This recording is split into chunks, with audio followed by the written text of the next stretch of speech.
안녕하세요. DB성형외과의 디테일러 국동비 원장입니다. 이번 영상의 주제는 중년도 자연유착법이 되나요? 가능한가요? 에 대한 질문에 대한 답이 되겠는데요. 저는 가능하다고 보는 거죠. 가능하니까 이런 말씀을 드리는 건데, 왜 이런 질문을 주제로 만들었냐 하면 그런 분들이 많으세요. 특히 지방에 사시는 분들 중에 상담 오셔서 저희 동네, 저희 지역에서는 자기를 죽어도 비절개법으로 안 해준다. 50대 이상 분들 얘기겠죠. 자기는 절개가 싫은데 중년 50대 이상은 다 피부가 처졌으니까 절개법, 상안검 수술을 해야 된다. 피부가 처졌으니 잘라내면서 수술을 해야 된다. 비절개법을 하면 안 된다, 또는 안 해준다 라는 불만을 가지고 저를 찾아오시는 분들이 많거든요. 서울 안에서도 마찬가지죠. 중년분들은 무조건 병원 내에서 그런 어떤 방침을 정해놓는 경우들이 있는데, 50세 이상은 무조건 비절개는 안 한다, 절개만 한다, 이렇게 정해놓고 가능한지 안 한지 여부도 보지도 않고 안 된다 이렇게 말하기도 하죠. 이유에 대해서 생각을 해보면은 절개법이 일단 수술비가 더 비싸죠. 견적이 더 높잖아요. 2배 가까이 되죠. 그러니까 말하기가 좋죠. 중년분들은 피부가 처져 있으니까 당연히 그걸 자르면서 수술해야 좋은 결과가 나온다라는 말로 무조건 절개법을 해야 된다. 그렇게 해서 견적이 높은 수술을 권유하는 그런 경향들이 있죠. 근데 저는 생각이 좀 다른 게, 그렇다고 비절개법 수술이 의미가 없느냐, 효과가 없느냐, 그건 아니거든요. 그렇게 하고 있는 병원들도 알긴 알 거예요. 효과가 없는 건 아닌 걸 알고 있는데도 그렇게 하는 것이고, 처진 피부 당연히 못 자르죠. 비절개법으로 못 자르지만 낮았던 쌍꺼풀을 올리는 것만으로도 좀 덜 처져 보이게 하는 효과가 분명히 있단 말이에요. 그 쌍꺼풀 윗부분에 처진 피부가 있다 한들, 남아있다 한들 분명한 효과가 있고, 만약에 처진 피부가 남았다 한데 그거를 상안검으로 쌍꺼풀을 하면서 피부를 자르는 게 맞느냐, 저는 그 부분에 대해서도 100% 동의하지 않거든요. 그래서 정말로 처진 피부를 많이 자르고 싶다면 눈썹 하거상, 눈썹 밑에서 피부를 자르는 수술을 해야지, 쌍꺼풀 쪽에서 피부를 많이 자르는 것은 좋지 않다, 더 두툼해 보일 수 있다, 어색한 쌍꺼풀이 나온다, 세 보인다, 그런 부분들 때문에 저는 비절개를 원하시거나 가능한 케이스라면 얼마든지 해드리고 있다는 거죠. 특히나 중년분들 중에서도 피부가 얇은 분들, 또는 피부가 별로 처져 있지 않은 분들, 눈 위가 꺼져 있는 분들은 피부가 별로 처져 있지 않거든요. 이런 분들도 많이 계시기 때문에 얼마든지 적용할 수 있는 대상이 있는데, 그걸 구별하지 않고 나이로 무조건 이렇게 딱 잘라서 50세 이상은 무조건 절개 상한 것만 한다 이렇게 정하는 것은 옳지 않다고 생각하고, 그걸 싫다는 분들이 계신데 그런 분들을 절개를 제가 강요한다고 하는 게 아니잖아요. 그러면은 비절개라도 해야 그분이 좋아지는 건데, 서로 그런 부분에서 니즈가 맞다면 할 수도 있는 게 아닌가라는 생각으로 하고 있고, 제가 오늘 보여드리려는 중년 자연유착법을 해드린 분들의 경우에도 결과가 좀 아쉬움이 있는 부분들이 있어요. 당연히 피부를 자를 수 없으니, 비절개법이니까 피부를 못 자르니까 처진 피부가 남겠죠. 그런 부분 모르는 바 아니잖아요. 서로 당연한 얘기잖아요. 그렇지만 수술 전과 비교해서 나아지는 부분이 있다면 이 수술은 의미가 있는 거죠. 그 다음에 아쉬운 부분은 나중에 눈썹 하거상을 추가로 하신다거나 몇 년 뒤에 하시면 되는 거니까, 그래서 꼭 절개 상안검을 해야 되는 것이 아니다 라는 점 다시 말씀드리면서, 제가 중년 자연유착법으로 효과를 내드린 분들 사진을 한번 보여드리도록 할게요.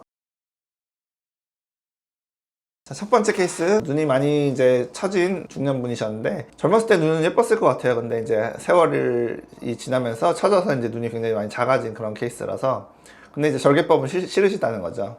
그래서 비절개법으로라도 라인을 좀 올리기로 했고, 아주 큰 쌍꺼풀은 원하지도 않고 나오기도 힘든 그런 케이스였죠. 많이 처져 있으니까. 그래서 아마 지금 쌍꺼풀보다 한 2-3mm 정도 올려서 이렇게 키워드렸고, 좀 졸려 보이는 안검하수교 정도 같이 해서 눈이 또렷해졌고, 앞트임도 좀 같이 했고요. 그래서 이분의 아쉬운 부분들이 결과에도 약간은 있죠. 눈 위가 좀 두툼한 부분, 아직 쌍꺼풀이 좀 덮여 있는 부분, 아직 쌍꺼풀이 좀 얇은 부분들이 있는데, 그러니까 여기서 저는 눈썹화 거상 수술을 나중에 하시면 된다고 보는 거예요. 이분한테도 말씀드렸고, 하지만 이분은 아직 자기 몸에 칼을 대는 일은 내키지 않는다, 싫다 라고 하셨으니까, 비절개법으로 이 정도 효과를 내드렸다면 충분히 효과가 있고 의미가 있는 수술이었다 라고 보는 거죠. 다음 케이스도 쌍꺼풀이 너무 얇아져서 속쌍꺼풀처럼 돼버린 중년분이셨는데, 이런 분은 어차피 눈과 눈썹 사이가 너무 가까워요. 다른 수술을 하기에 피부를 자르거나 하면 더 가까워지는 거니까 그런 수술을 하기에 좀 곤란한 케이스란 말이죠. 그래서 쌍꺼풀을 비절개로 올리는 수술을 했고, 아웃라인을 원하셔서 이렇게 요즘 대세인 아웃라인으로 쌍꺼풀을 한 2-3mm 정도 올려서 겉쌍으로 이렇게 바꿔드렸고요. 다음 케이스는 많은 변화를 준 케이스는 아닌데, 쌍꺼풀이 원래 있으셨고 그렇게 얇은 쌍꺼풀이 아니시니까, 그런데 이 뒤쪽 쌍꺼풀이 이렇게 처졌다, 이런 분들 많으시죠.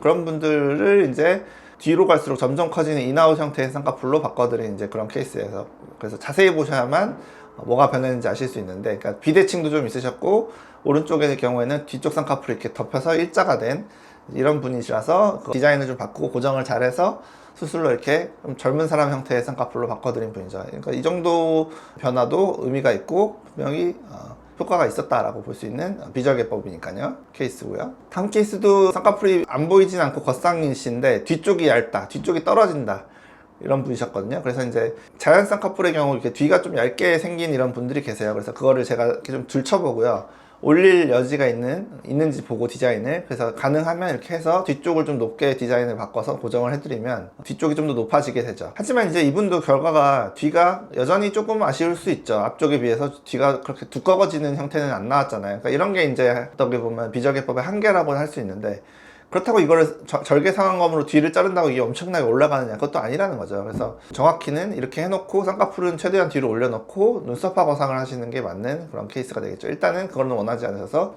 비절개로 여기까지만 올려놓은 거고 의미는 있었다고 보는 거죠. 다음 분의 경우는 쌍꺼풀이 이제 속쌍꺼풀을 원하시는데 그래도 이거는 눈이 너무 많이 쳐서 눈을 가렸다, 눈이 작아졌다, 겉쌍꺼풀은 원하지 않는다, 이런 케이스시라서 라인을 좀 올려서 속쌍꺼풀로, 라인은 보이지 않는데 눈은 가리지 않게끔 속쌍꺼풀로 이제 라인을 좀 올려드린 분이고, 이런 경우도 얼마든지 가능하다는 거죠. 꼭 겉쌍꺼풀이 아니라 속쌍이지만 눈이 좀 쳐져 보이지 않게끔 개선해드린 이런 케이스도 있죠. 다음 케이스도 눈이 많이 쳐서 속쌍꺼풀이 돼버리신 중년분이셨는데 이거를 라인을 좀 2-3mm 정도 올려서 겉쌍으로 이렇게 다시 바꿔드린 분이고, 비절개를 원하셨기 때문에 이 정도 효과, 처진 부분이 남았지만 그래도 비절개법으로 이 정도 효과 냈으면 괜찮다고 보는 거죠. 다음 분의 경우는 이제 눈 위가 좀 꺼져 있으면서 뒤가 쳐져 보이는 이런 경우에 해당되는데, 비절개법으로 이제 뒤쪽으로 올리는 작업을 해야 돼요. 하는데 눈 가운데 쭉 꺼진 거 있잖아요, 눈 위에.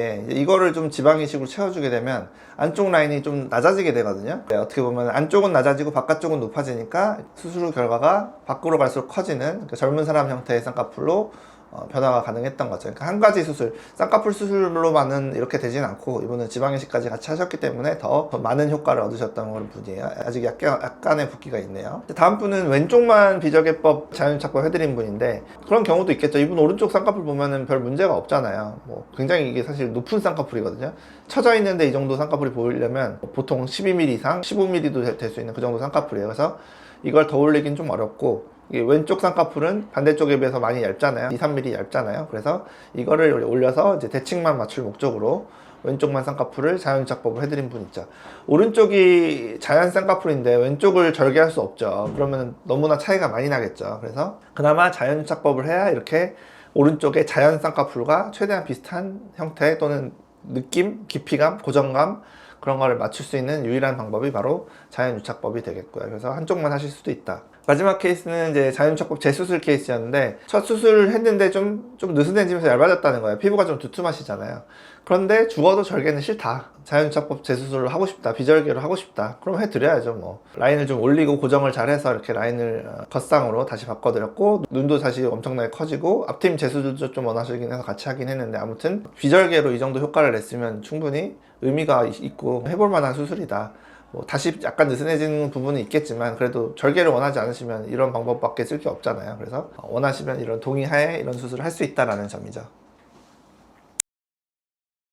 결론은 이거예요. 중년도 자연착법 가능하다. 이게 만능이다, 이걸로 뭐 처진 부분을 다 없애드릴 수 있다, 또는 다 안 처져 보이게 할 수 있다라는 건 아니지만 분명히 의미가 있잖아요. 그래서 절개 안 하고 이 정도의 효과를 얻을 수 있으면 의미가 있는 수술인 거니까, 서로에게 뭐 절대 안 되는 게 아니다, 중년도 자연착법이 가능하다라고 보시면 되겠고, 뭐 제가 이제 안 된다고 하는 경우도 있을 거예요. 피부가 너무 두꺼우시다든지 안검하수가 너무 심하다든지 이런 경우는 제가 자연착법 해드리지 않아요. 그래서 모든 사람이 할 수 있다고 생각하고 오시지 말고, 그래도 절개법이 죽어도 싫은데 눈을 좀 처진 부분을 개선하고 싶은 분들이 계시면은 좀 찾아오시기 바라고, 제가 가능 여부를 말씀드릴 테니까. 차별하는 건 아니고 실제로 이렇게 많이 하고 있잖아요. 저는 그런 건 없다는 거죠. 무조건 되고 안 되고 정해놓지 않고 케이스에 따라서 정말 안 되는 경우는 좀 다른 얘기도 하고, 절개법의 차이점, 장점도 말씀을 드리고 선택권을 드리고 있으니까 중년인데 자연착법을 원하시는 분들께 도움이 되셨길 바랍니다. 지금까지 DB성형외과의 국동비 원장이었습니다. 감사합니다.